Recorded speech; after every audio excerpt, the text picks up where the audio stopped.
Go tell it on the mountain. The books were a big deal. No one had books on death row. They had never been allowed. It was like someone had brought in contraband. Only 6 guys were allowed to join me in book club. But every guy on the road was now allowed to have 2 books besides the Bible in his cell. Some didn't care. Others made calls out to family and friends knowing they could send them a book or two. And it had to be a brand new book, and it had to be sent directly from the bookstore to the prison. It was like a whole new world opened up. The guys started talking about what books they liked. Some guys didn't know how to read. Some guys were real slow, almost childlike, and never had been to school beyond a few grades. Those guys didn't know exactly why they were on death row in school. And I wonder about the world that would know just as soon execute a guy that treated him in a hospital or met him when he wasn't mentally capable of knowing right from wrong. This was the very first book. Oh, my bad.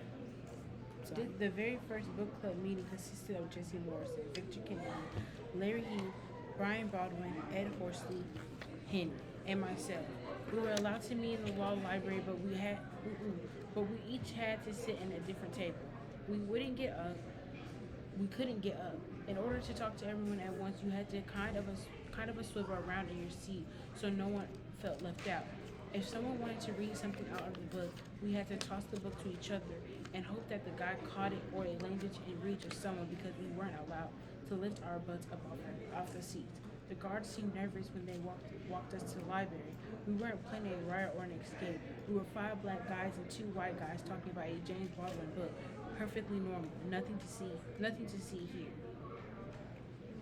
When the books arrived, one of the guards had brought them to my cell and handed them to me.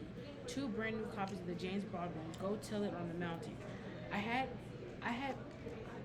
read it in high school, but I read it again so I could pass it on to the next guy. All 7 of us took about a week to read the book, so with 2 copies being passed, we were ready for a book club in a month. That became the routine for each book. Some guys asked their families to send them the same book, so in our section of the row, with 14 guys upstairs and 14 guys downstairs, almost everybody seemed to be talking about the book. Some people hated it because it talked so much about God, and others loved it for the same reason. A couple liked it because there were some sex scenes. For the month, it seemed like the road was transferred to another place. We were in New York City and Harlem. Our parents had a complicated and sordid past, and no relationship was as it seemed on the surface. We were in the church waiting to be saved or feeling like glory of Jesus as it break our body in collision. We were victims of violence. We were caught up in a strange family dynamic, but we didn't know who our daddy was or why he hated us. We were John, the main character, turning 14 and trying to figure out the world and make sense of what we were feeling. We were ourselves, but we were different, and the book occupied our days and our nights in a new way. We were discussing legal questions, playing pretend lawyers, and trying to understand a system that didn't make us feel half the time.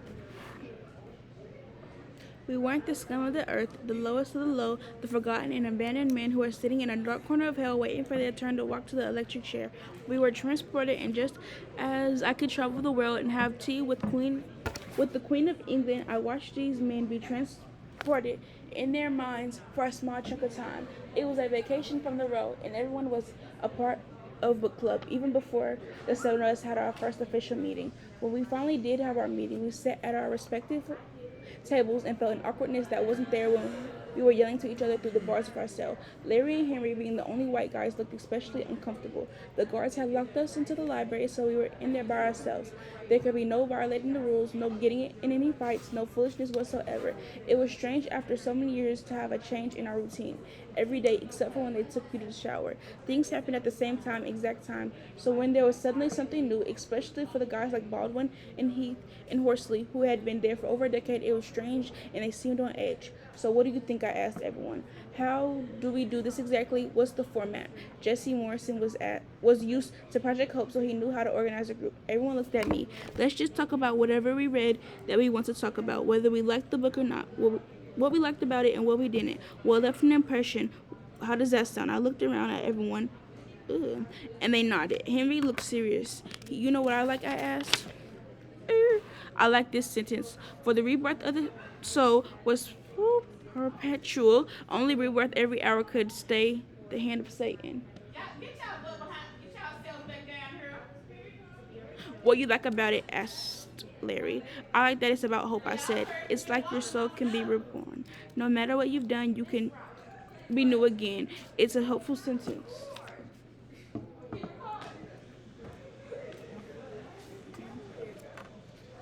Yeah, but Satan is right there, pushing you every hour on the hour, said Victor. Victor was a quiet guy. He was sentenced to die for raping and killing an old woman. When I drink, Satan takes over. That much I know. We were quiet. Everyone knew he had been drunk the night he and Grayson had did what they did. Grayson was on road too, but I never saw the two guys even acknowledge that they knew each other. They acknowledged they knew each other. Baldwin and Horsley were both on death row for a crime they were accused of committing together. Horsley had told them he did it alone. Baldwin hadn't done, but it didn't matter. Baldwin was so in shock with the cattle prod until he confessed. He was shocked with cattle prod until he confessed. The jury had been all white. He and Horsley had both been tortured. Horsley had tried to tell anyone who would listen that Baldwin wasn't there, but it seemed it didn't matter. They both were sentenced to die. Just two more black men off of the streets of Alabama. He spoke like a preacher. I didn't expect him to have something to say about the church folks in Baldwin's book. He was strangely quiet though. Everyone was talking about being saved in this book, said Henry. He'd never been to a church where people were falling off the ground to get saved. I laughed. Well, you've never been to a black church, Henry. We've got to get out of here. I'm taking you to a church where you can see the Holy Spirit come down and take over a person's body so much that it looks like the person's going to fly right up out the window of a church. I started laughing. You're not going to believe how people can carry on in a black church. The only problem it's going to last all day and going into the night. So you best be prepared to eat before you go and be ready to sit there until the Spirit moves you. You're going to be singing and praising the Lord like you've never praised the Lord before. Henry looked around at the group. I am sure they're going to want me in there, Not like everyone is, you guys. Well, we're going to have to show them, we'll have to show them how a man can change. Henry smiled at me and he kind of shook his head and shrugged his head. We all knew the world was different. Outside of here, the world was still different. Henry was a white man who lynched a black teenage boy. I was a guy who would blow a man's brains out for a few $100s. Brian and Ed were the kind of guys who would kidnap and kill a 16-year-old girl. Larry has his pregnant wife murdered. Victor could rob and rape an 86-year-old woman. Gypsy would shoot a woman for $5, according to his case. I looked around at our unlikely group, locked in a library and home in prison. A few of us were innocent, a few were not. It didn't really matter. This is what I like. And Baldwin. Oh, said Baldwin. The part where John's having to clean the house, do you remember? Right in the beginning? Baldwin unfolded a piece of paper he had brought with him. I wrote it down while I was reading. He straightened out the paper and cleared his throat. John hated sweeping this carpet for dust rose, clogging his nose and sticking to his sweaty skin, and he felt that he should sweep it forever. The clouds of dust would not diminish the rug, would not be clean. It became his imagination, his impossible, lifelong task, his hard trial, like that for a man, like of a man he had read about somewhere whose curse it was to push a boulder up a steep hill. He always steep hill, only to have the giant who guarded the hill roll, the boulder down again, and so on. Forever throughout the for the eternity, he was still out there. That hapless man somehow at the other end of the earth pushing his boulder up the hill.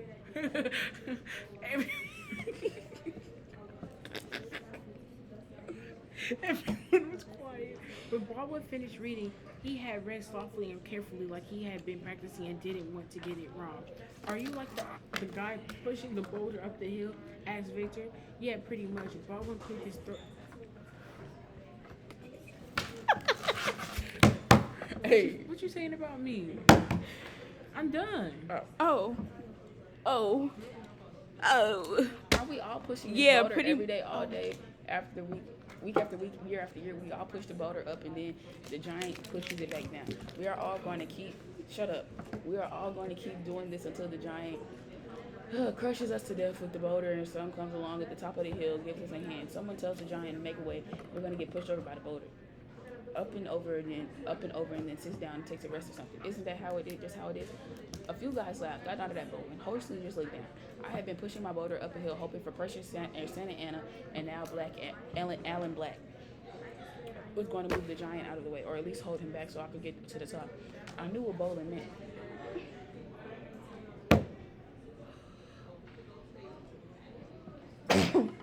bless you. Thank you. I knew how helpless he felt. I felt the same way. This was a good quote, Brian. I said, that's something we all can relate to. Others nodded. Horsey raised his hand to speak, and we all laughed. What do you want to say, Ed? I asked.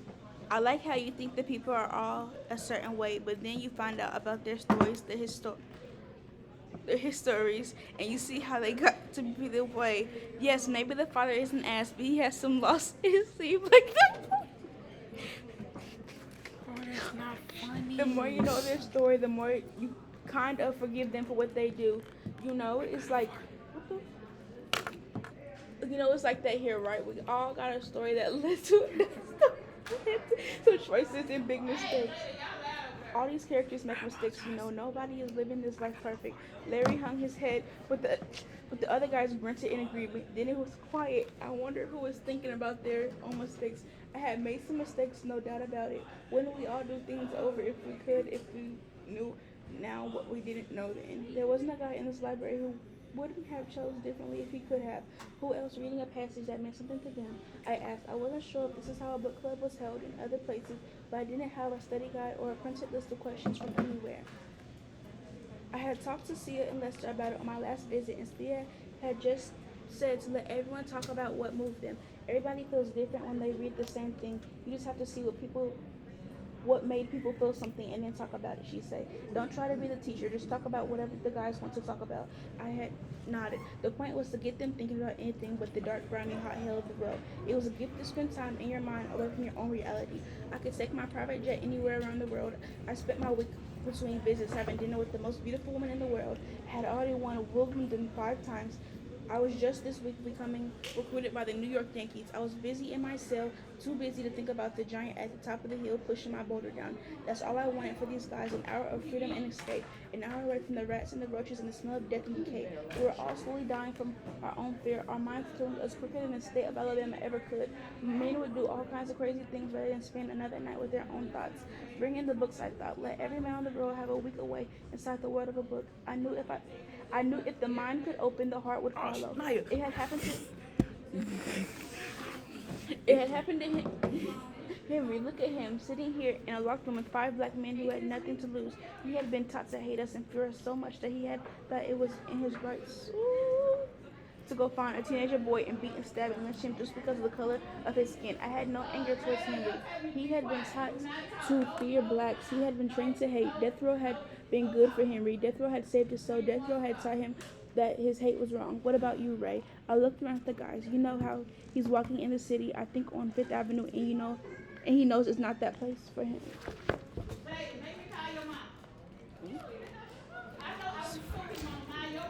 For him. Where's that part? I asked Victor. I don't remember exactly, but he's being taught that the whites don't like him, but he remembers a white teacher being nice to him when he's sick. He thinks someday that the white people will honor him, respect him. Do you guys remember that? I said. Henry cleared his throat. I remember that part because it was like the opposite of what I was taught.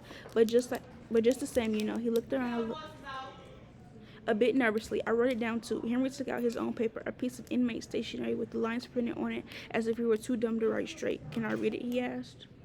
Everybody nodded. It reminded me of my dad. I thought of him, so I wrote it down. You go ahead and read it, I said. Ooh, child. Let's hear where Henry began. You're not reading it. This was not his father's opinion. His father said that all white people were wicked and God was going to bring them to the love. He said that white people would never be trusted and they had nothing but lies. That was not one of the, them had loved a nigger. John, was a nigger. And he had found out, as he soon became a little older, how evil white people could be. Not in the camera. Could be. John read about the things white people did in the color and how the South, and how in the South where his parents came from, white people cheated on them for the wages, burned them, shot them, and worse things. He said his father, which his tongue could not endure to utter. Not reading. He had to read about colored men being burned in electric chairs for things he had not done, and now the riots, beating in the clubs, and how they tortured the prisons, and how they were last to be hired and first to be fired. Niggers did not live in the streets where John walked, but it was about the forbidden. Yet he walked here, and no one raised their hand against him. But then he there entered the shop, which a woman casually walked carrying a great round box, or the apartment, which a white man stood dressed in a beautiful uniform. John knew not He not there, not today. He heard his father laugh. No, nor tomorrow neither. For him, it was a back door, dark stairs, in a kitchen or a basement. There were words for him. If he was not refused to believe, he'd break his neck trying. He could try until the sun refused to shine. They could never let him enter. In John's mind, the people in the avenue underwent a change, and he feared them, and he knew now that one day he could hate them if God did not change his heart. We were all quiet when Henry finished. We all knew why Henry had picked that passage. His family was KKK, and here was this kid's dad reaching him the same exact thing, only opposite. It's a shame, said Henry. What father teach son? It's a sin to hate. Ain't that right, preacher man? Henry looked over at Hugh. That's right. It's a hate to sin, but God can forgive our sins and the sins of our fathers. That was a good passage, Henry, said Victor, and both Horsley and Baldwin nodded. Everybody knew Henry had shame, and here we were, 5 black men in the South, trying to comfort the white man who would forever be known for doing the last lynching of a black boy. I don't believe the world is not for him, I said, or for anyone. We all are God's children, and this world belongs to all of us. I know the sun will never refuse to shine. We may not see it, but I know it's there. I'm not going to have hate in my heart. I spent some dark years here with nothing but hate in my heart. I can't live like that.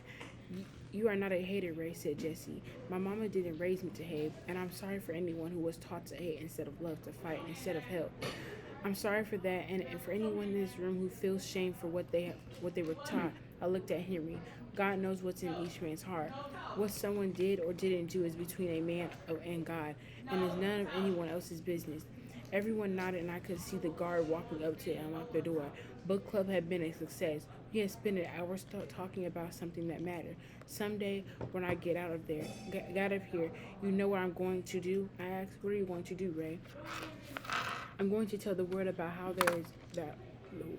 there was men in here that mattered, that cared about each other in the world, that were learning how to look at things differently. You're going to tell it on the mountain, Ray. Jesse asked. The other guys laughed. I'm going to tell it on every single mountain there is. I'm going to push that boulder right up on and over that giant, and I'm going to stand on the top of that hill. And on the hilltop of every mountain I can find, and I'm going to tell it. I'm going to tell my story, and I'm going to tell your story. Hell, maybe I even write a book and tell it like that. Everybody up, back in the cell. This here is over right now.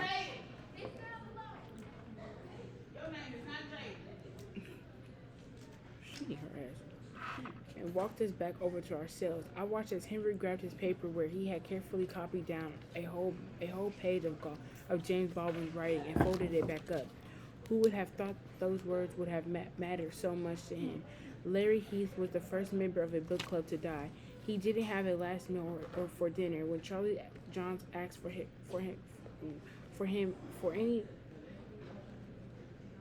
asked him for any final words, he said, "If this is what it takes for there to be healing in their lives, so it will be it. Father, I ask for forgiveness for my sins." On March 20th, 1992, at a little after midnight, the guards put a black bag over his head, and then the warden, who had allowed him the privilege of reading a book and meeting with 6 other guys to talk about what the book meant to him, turned the switch on and sent 2,000 volts of electricity coursing through his body for a minute until he was dead. At the next book club, we left his chair empty.